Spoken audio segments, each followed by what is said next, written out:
seconds, goes to the corner to shoot it. Giannis. Oh, he's licking his chops. He fell down.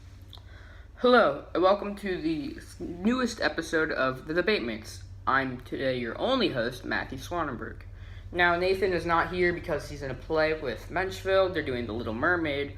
So, with his rehearsal schedule being very tight, he won't be able to make it, probably until early May. So, you guys should definitely go see the play, though. It's called The Little Mermaid at Menchville High School. It starts this weekend, ends next weekend, so you got plenty of time to see it. I believe $10 at the door. And, and there's a Debate Mates logo ad in the playbill. So it's the best of both worlds, basketball and musical theater. What more can you ask for? And you know what more you could ask for? Playoff basketball, which is better than regular basketball. 10 out of 10 experts say. One of those experts being me. So let's jump right into it. Playoff basketball started a little while ago, being last Saturday, right after my video with Coach Stretch uploaded. And today, it's time to alter some of those changes and really point out how dumb I was and how you really do get wiser in the span of a week. Or the alternate title to this video, which is very off topic, but I just felt like saying it. I thought it would add good comedic value. Matthew breaks down mentally, talks to camera for 40 minutes.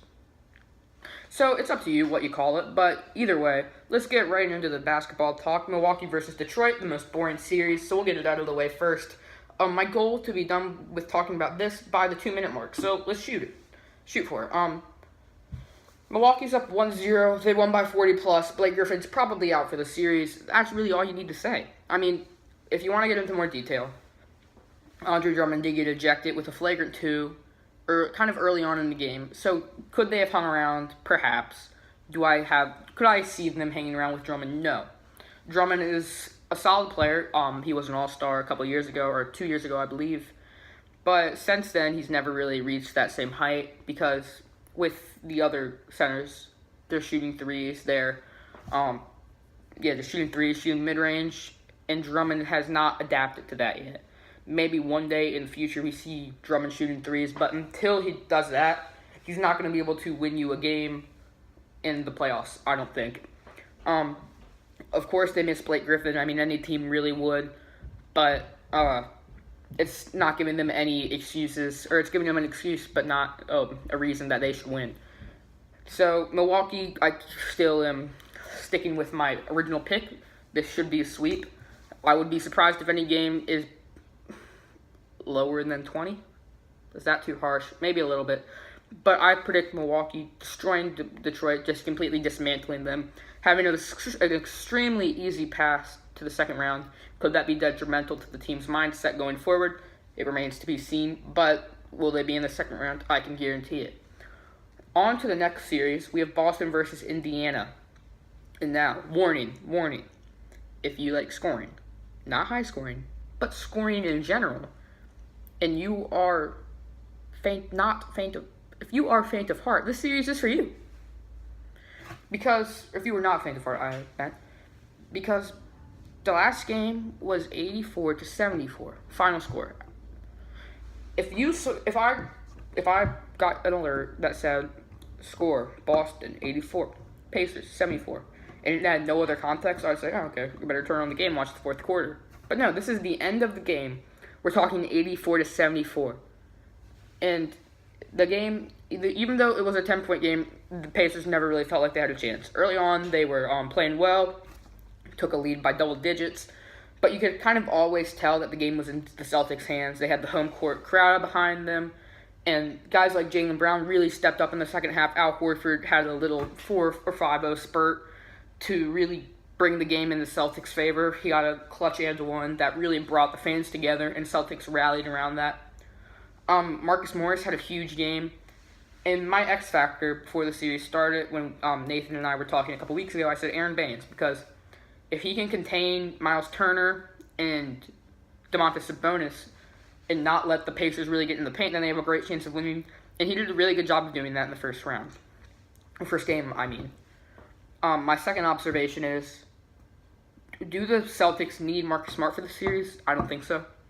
And from that game, again, I don't know if I said this at first, but it's hard to gauge who played well, who didn't play well. Because, like, Kyrie Irving scored 20, Marcus Morris scored 20. You're like, that's not really that good. They had off games. And you look at the box score, and you're like, well, they scored basically half the team's points. So whether that's a plus that they had efficient scoring games, or if you think it's a minus because two players scored half of the Celtics' points, you can look at it whatever way you want. But like I said, it's hard to understand who played well, who didn't play well. So, back to what I was originally talking about with Marcus Smart, is Jaylen Brown did a great job of replacing him, I think. His scoring definitely was not really there until the second half, where he played better, definitely, but he gave him about the same defensive pressure I would say Marcus Smart did, minus the technical fouls and the ejections. Because if you look at the box score, Boban Bogdanovic didn't have a great game. He got some garbage points in the final minutes of the game when the game was already out of reach, just to bring the score from 14 to 10. So, not really a big deal there. So, I think some of those stats are maybe inflated from what they should be. Jaylen Brown deserves a whole lot of credit for this win because Bogdan Bogdanovic is the Pacers' number one option scoring-wise. With Oladipo out, he has completely taken the keys and said, okay, I'm driving this thing and we're going 100 miles per hour. 30 miles per hour because he averages around 30 points. No, he doesn't. Okay. Anyways, ignore that. That'll probably be cut. Well, it won't be because I don't know how to do it. But back to the original subject of Bogdan Bogdanovic.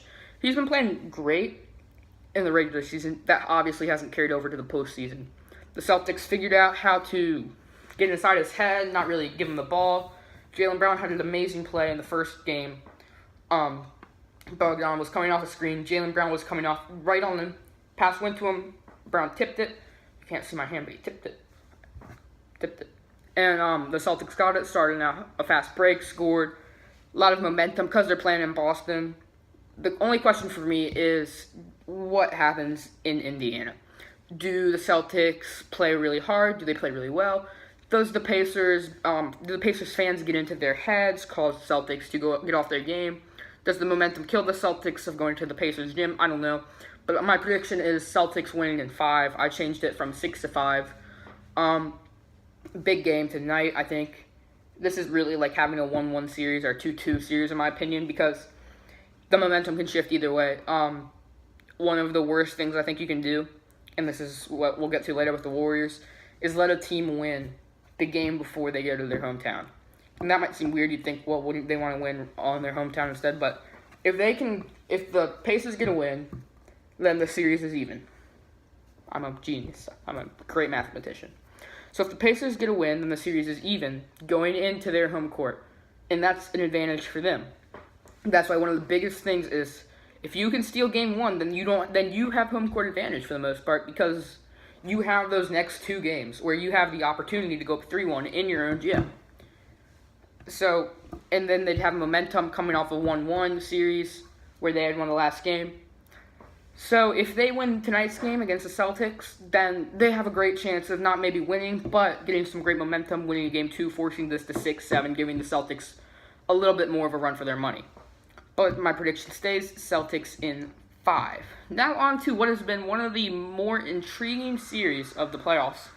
We got Philly versus Brooklyn, and this is a 1-1 series tie. But Brooklyn won game 1. Now, you might be thinking that's a fluke. Brooklyn won game 1, Philly won game 2. Philly defeated them by a lot. Philly's going to kill them. I'm still taking the Sixers, but I'm taking them in 6. If Brooklyn had beaten them in game 2, and this is huge, I think. If Joel Embiid gets called for the flagrant 2, which I think he should have, he had a bad elbow right to the face of Jared Allen, hit him in the mouth area. If that's a flagrant 2 call, which I think it should be, he's ejected, and Nets probably go on to win. It was a close game at that point, first quarter. I think the Nets go on to win that game. Can I say it for sure? No. And can I say if it definitely was a flagrant 2? No. Can I say the refs got it wrong? I think so, but I have no definitive proof to whether or not that was indeed a flagrant 2. Was it a basketball play? Probably, but it didn't look like it. He looked very angry, and he looked like he did it on purpose. And then in the post-game presser, he was laughing about it. He was like, I'm sorry, but it was kind of still pretty funny. which doesn't really seem too apologetic. Seems like he maybe either A, did it on purpose, or B, knows he got away with something. So, but back to the actual game play in the series. The Nets, they've caught fire from 3 in the first game, and they still shot pretty well, and they hung around with the Sixers until the second half. Brooklyn has played 1.5 great games. Game 1, on fire from 3, bench killed it. Game 2, first half, Brooklyn was on fire from 3, bench killed it. So I think that's a positive. I think Brooklyn should be very pleased with going into their home court at a 1-1 series tie, because they have the ingredients to beat the Nets or the Sixers. Whether or not they can mix it all together correctly or get everything right to go their way, which they have. A lot of things have to go right for Brooklyn to beat Philadelphia. Joel Embiid cannot be on his A game. That's 1. 2, Brooklyn has to shoot crazy amounts of threes and hit crazy amounts. And 3, Brooklyn's bench has to be unstoppable. If they can find... Here's one thing that I think hurt them. And this is going to sound crazy, that it might have cost the Nets the game. But Jared Dudley did not play. If you have to stop the video to search up who Jared Dudley is, I will not be offended, or I will not be surprised. Because Jared Dudley was probably the reason Philly lost in Game 1. He played great defense on Joel Embiid, got into his head. Joel Embiid really struggled in Game 1, got a lot of his points from the line early on, getting fouls on Jared Allen, a rookie. So Jared Dudley really brought that veteran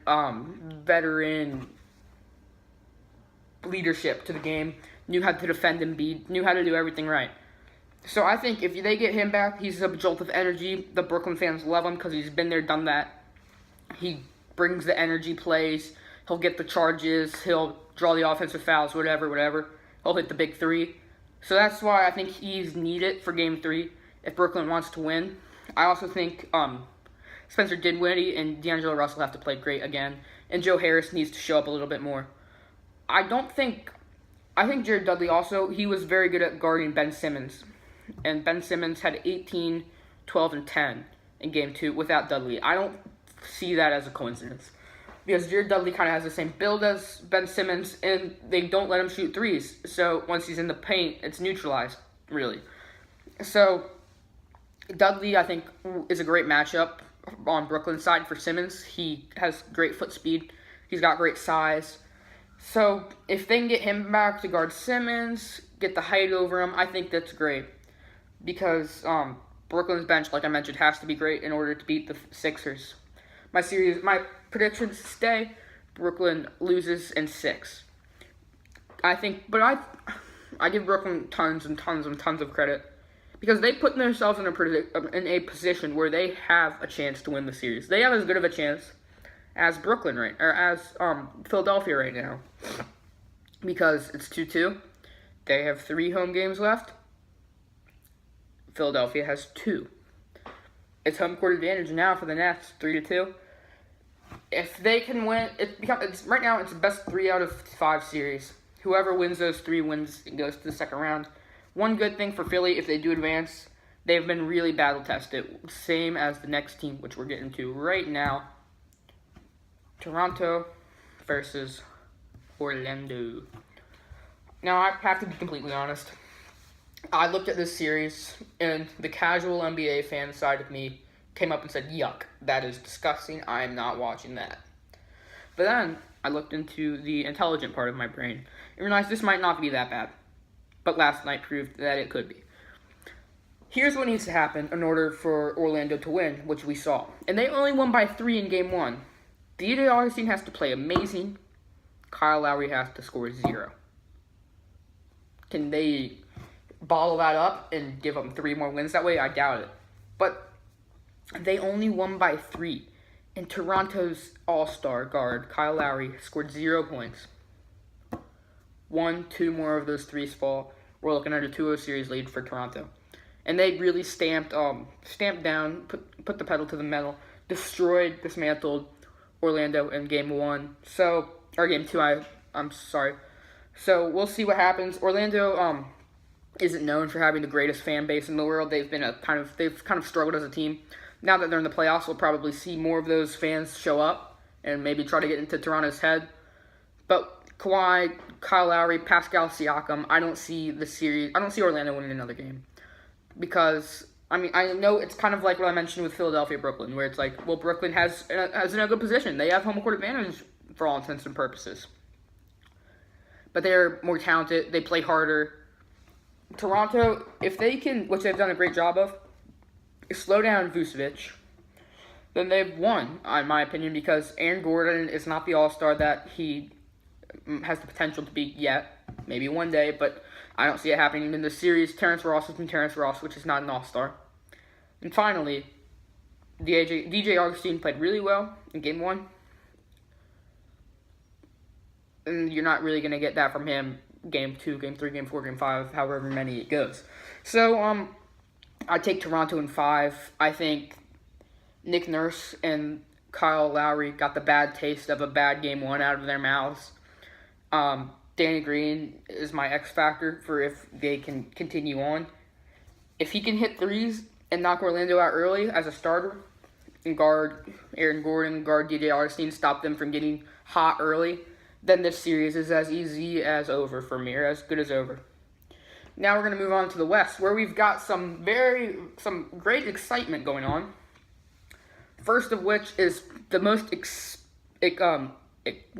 surprising series by far, which is the Golden State Warriors in a 1-1 tie with the Los Angeles Clippers. How did that happen, you ask? The Warriors blew a 3+1, 31-point lead. So yeah, the Warriors were destroying the Clippers going into the half, destroying them after the half for the most part. Clippers fought back, and they got it to a 1-1 series tie. But in that game was really the definition of adding insult to a literal DeMarcus Cousins injury.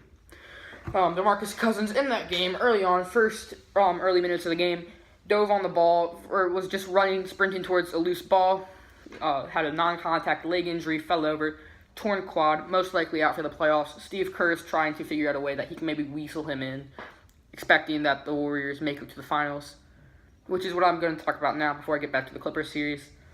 I still predict the Warriors going and being victorious in the NBA Finals. They've been there and they've done this without DeMarcus Cousins. They won the NBA Finals with this same core of four and Zaza Pachulia. And you can't sit here and tell me that Zaza is better than Bogut, 1, who's their new starting center, or B, Kevon Looney. I don't think he's better than either of them. He had the one dirty play that might have won them the series in San Antonio. But other than the jokes about, oh, yeah, he's good, he'll hurt your best player, he's not that good. Back to the series, though.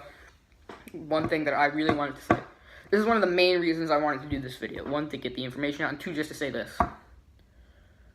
I want Draymond Green to punch Kevin Durant in the stomach as hard as he can to get Kevin Durant back into the game. Because something is off with Kevin Durant, and he had a press conference today, and he showed me what it was. Patrick Beverley has won. The battle between the two of them, Patrick Beverley won it. The individual battle, Patrick Beverley is ahead right now. And here's why.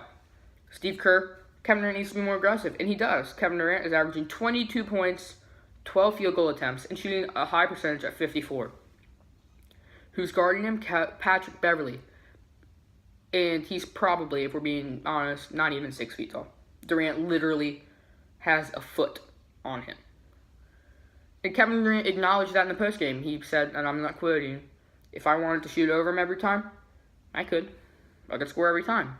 If I wanted to dribble past him and shoot, I'd make 43% of them. That was a direct quote. But he said, I'm not going to do that. Why would I? I'm going to let Patrick Beverley win if I do that. No, you're not. You're really not. Because in my opinion, if I'm Doc Rivers and Kevin Durant is guarded by Beverley, early minutes of the game, KD shoots 7 shots, makes 5 or gets fouled, whatever. He has 10, okay? Shoots 7, 8 more. Makes a couple. He's got 20. Shoots a couple more, 7, 8, 30. All of a sudden, your Doc Rivers are saying, Patrick Beverley cannot guard him anymore. I know Patrick Beverley wants the assignment, and he's done a pretty good job in Game 1 and 2, but this is not working for us. Patrick Beverley, you're off of Danilo Gallinari, someone bigger, whoever, you're on. Now all of a sudden, KD's got an easier matchup. Because he has an easier matchup, the double team comes. Double team comes, gets the ball out of his hands. He said, I'm a more willing passer. I'm not taking 20 to 30 shots.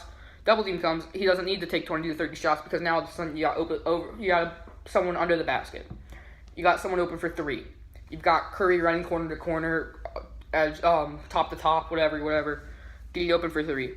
Klay Thompson, 20% from three. If you're Kevin Durant, you outscore Beverly. You knock him out of the game with your scoring. That neutralizes one defensive threat. Their best defender, and the reason they came back. Lou Williams was the scoring reason. Patrick Beverly lit the fire in them, I think.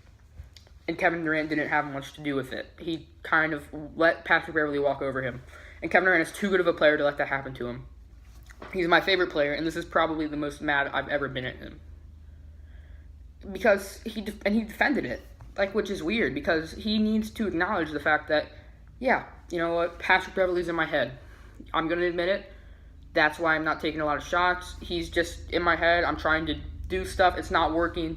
I'm just upset, so I'm going to pass. Is he afraid? I can't say for sure, but maybe it seems like it.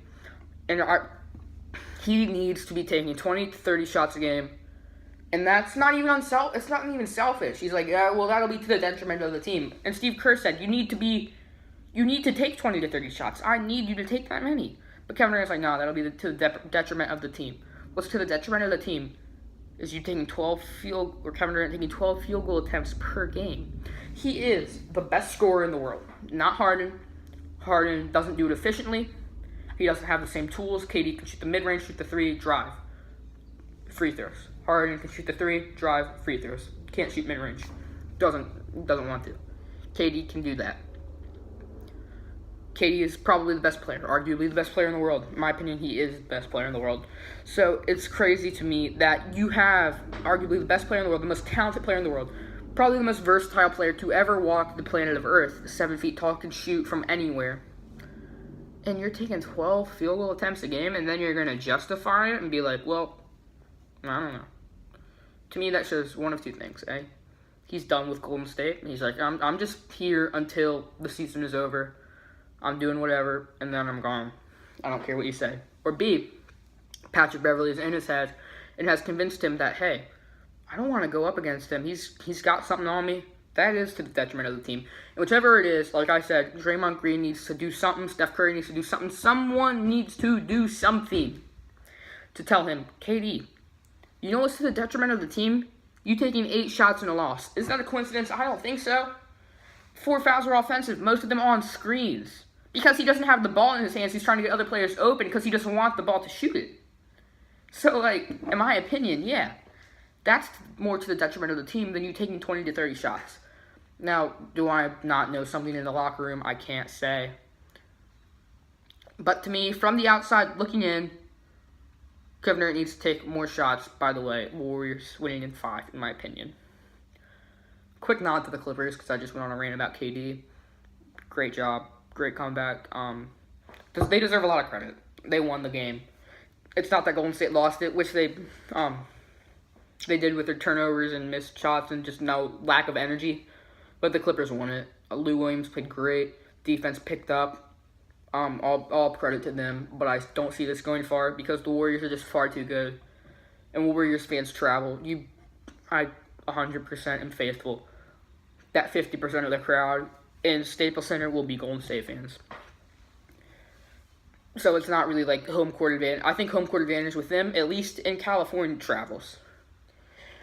So on to the next series, and my predictions again, 4-1. Golden State will get the gentleman's sweep as I predicted in the first episode. Last episode, I mean. Next series, we've got Houston and Utah. Houston won the first game 1-0. And Utah played a wacky defense on Harden. Basically giving him the whole court, saying, okay, I'll defend you from behind. But guess what? You're not going to get step backs. And he said, okay, you're not going to give me a step back? Well, PJ Tucker's open for 3 now because we're playing 4-on-5. And you're behind me. And you're not very intelligent. This is what's kind of weird. The Jazz had the best defense against the Rockets and were the best team against the Rockets this season. And they have some of the best on-ball defenders, Rubio, Donovan Mitchell, some really athletic guys. So it's puzzling why they didn't just throw those different bodies at him, because they can play him well straight up, I think. And this might be an unpopular opinion, but I would so much more rather James Harden torch my team for 60 than have PJ Tucker, Eric Gordon, Chris Paul get hot and hit a bunch of threes. That just seems like the safer option for me, is Harden shooting 60 points but taking 30, 40 shots to get there and 25 free throws. Like, to me, I would rather have him do that. My prediction, Utah changes up their defense. They have to, after all. They don't win the series 4-2. Houston wins. But if Utah plays anything like they did in the first game, then we're looking at maybe a quick series 4-1. Sleeper 4-1. I'm going to put it at 4-2. I'll give Utah the benefit of the doubt here. The next series, which I think I really butchered when predicting this, is Portland versus OKC. Portland is up 2-0 right now in the Thunder for 2 reasons, in my opinion. Russell Westbrook, Paul George. First, let's talk about Westbrook. He is one of the best players in the league. I can't deny it. But one thing I will be able to deny is that he is efficient, because he is definitely not. His percentages this series, 35% from the field, 10% from 3. And it's not like he's 1 for 10. He was 1 for 5 in the first game, 0 for 5 in the next game. Like, maybe I could see where I would be like, okay, well, at least he's not, like, firing crazily. But he's taken more than that. So I can get a little upset that he's like, why are you taking this many threes? Like, it's mind-boggling to me that he attempted 6 in the game 2. And he is 1 for 2. I don't know why I said he wasn't. 1 for 4 in the first game, 0 for 6 in the second game. So you're telling me you're going to shoot less threes when you're making them than when you're missing them? That doesn't make sense to me. And then the second player, which is more of a reason, I think, Paul George, whose shoulder injury looks to be much more severe than it actually was. 43% from the field, 27.3% from 3. Paul George needs to play better. It's plain and simple. The rest of the guys on the Thunder aren't playing well because they aren't great players. The Thunder didn't separate Westbrook and George enough with great players. George is a good 3-point shooter when he's feeling it. He's kind of streaky at times. Westbrook is definitely the definition of streaky, more off than on. But one thing the Trailblazers did great in the first game is Mo Harkless, Al-Farouq Amino. Whenever George drove, they were there and they were blocking his shots. Early on in the game, Farouq Amino tallied up a lot of blocks on Paul George, which made him nervous to go into the paint. And then he was forced to really shoot threes because he had to affect the game in some way, and he affected it in a negative way. Unless they get their act together in front of the OKC crowd, I see this series ending quickly. I'm taking Portland 4-2. And one thing I need to mention, Damian Lillard and CJ McCollum and Enes Kanter, who I hated on in the last episode because I said he can't play defense. He's been great on defense, and Damian Lillard and CJ McCollum have been outstanding. They both look like all-star players and one of the best backcourts in the league. Now on to the final topic before I wrap this up. We got Denver and the Spurs. The Nuggets tied the series up at 1-1 thanks to a 21-point quarter by Jamal Murray in the fourth. So my prediction, I'm taking San Antonio in 6. They're going to win both of the games at home, I think. Go up 3-1. Denver fights back, wins game 5 at home, making it 3-2. San Antonio closes it out in front of their home court 4-2. In my opinion, Jokic needs to shoot more. He needs to score more. His passing can only take the team so far because if he's shooting like most possessions, if he's getting 20 shots a game, scoring 20 points, then the defense has to key in on him. And then Will Barton, you're open. Jamal Murray, you're open. Gary Harris, you're open. So I think the Spurs have most of this has been self-inflicted, I think, for the Nuggets. They just don't have the playoff experience of the Spurs. Pop is a great coach. The Spurs just look great. And they looked great for most of the game last night. If the Spurs can bottle that up, which I think they will, they're a great team. They know how to win. They'll win this series 4-2, my prediction. So that'll wrap it up for what is probably the shortest DebateMates video ever. I hope you guys enjoyed. And one thing, we're almost at 50 subscribers. Once we get there, me, whoever's on with me, once we get to the 50, we'll do something cool for you, whatever you want. Tag it, or put it in the description. Follow us on Instagram at the DebateMates. Put anything you think in there, what you want us to change, what you want us to do. And until then, just keep watching, keep enjoying, and I hope you enjoyed this video.